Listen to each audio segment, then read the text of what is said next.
After Apple announced their Spotify subscription model, Spotify strikes back. And some other news.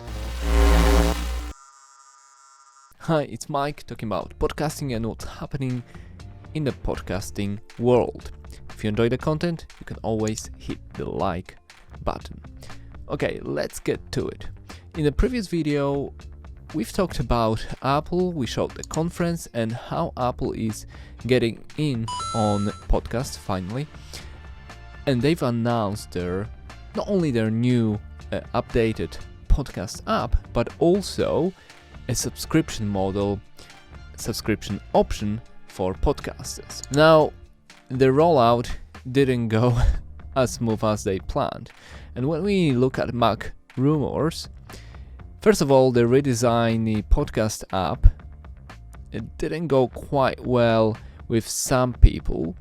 First of all, they've changed the wording. So before, when you wanted to follow a podcast, you subscribe to that podcast.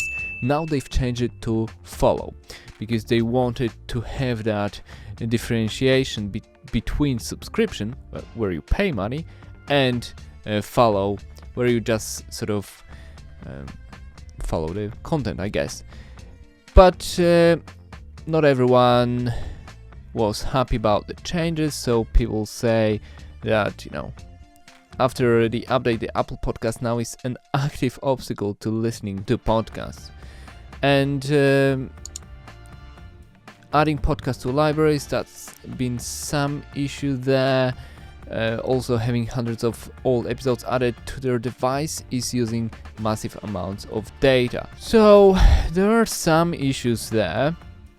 As you can see, I can keep scrolling and scrolling. I'll link it below if you want to read about that. What we are interested in is their new subscription service, as well as Podcast Connect, and we've talked about all the analytics that supposedly come with their new service. However, that didn't go well to the plan as I assume they hoped for.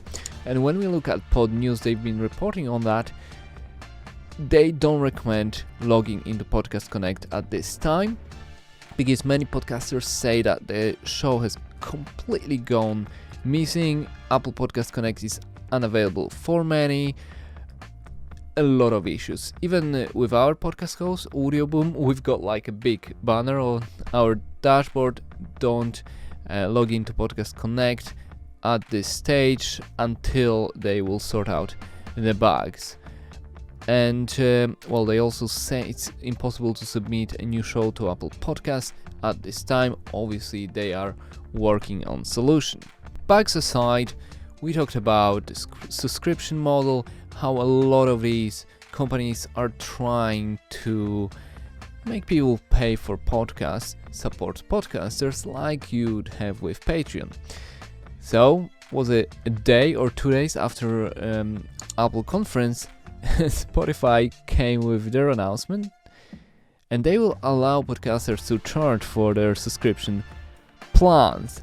Not only that, Spotify will not take a cut of podcasters' revenue until 2023, and only after that, the service will charge a 5% fee for access to subscription model.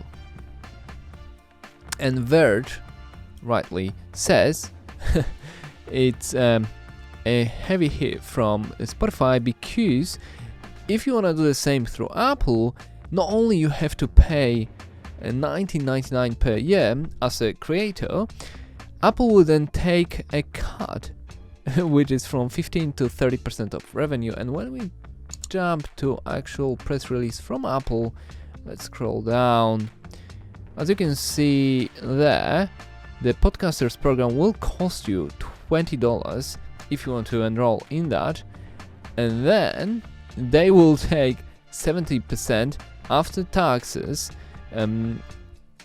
after first year, during the first year, and then after 1 year it sort of goes down to 15% of the subscription price minus applicable taxes, which is, still 3 times more than Spotify.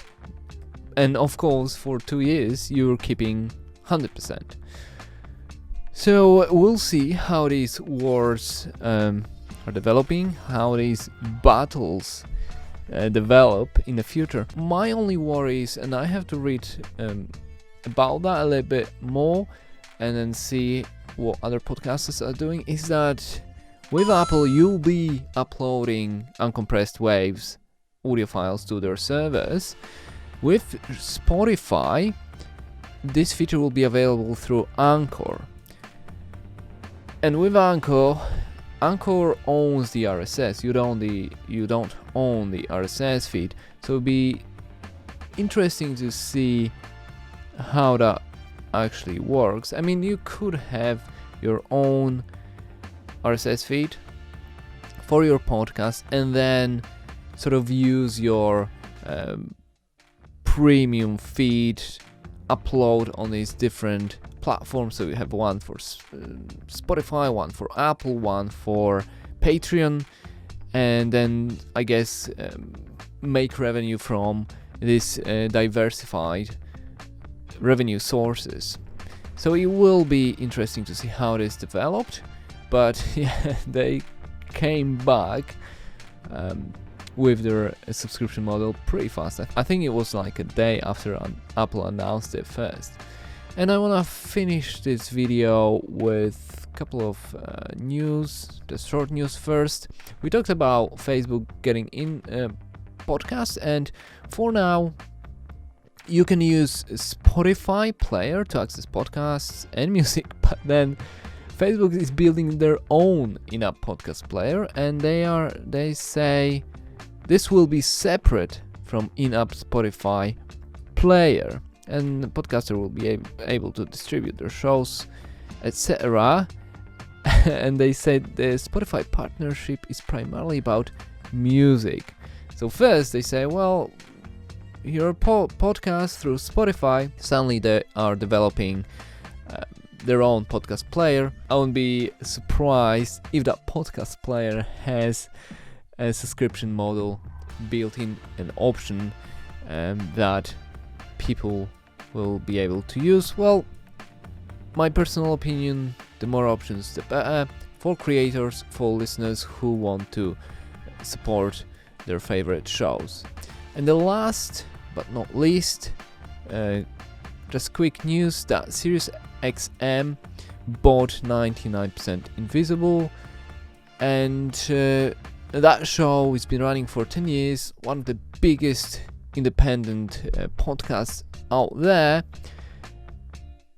Sirius XM bought Stitcher last year. Now they are sort of buying their shows, individual shows, and employing the creators, and they will get Roman Mars and his 13 employees under the banner of Stitcher.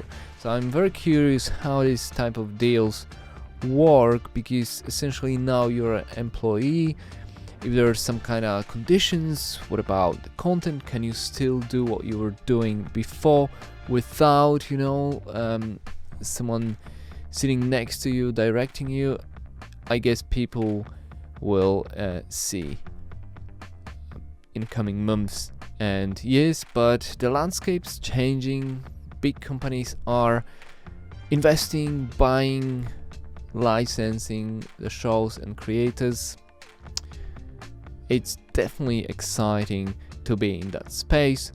But that's it for today. I will put all these links in the description below.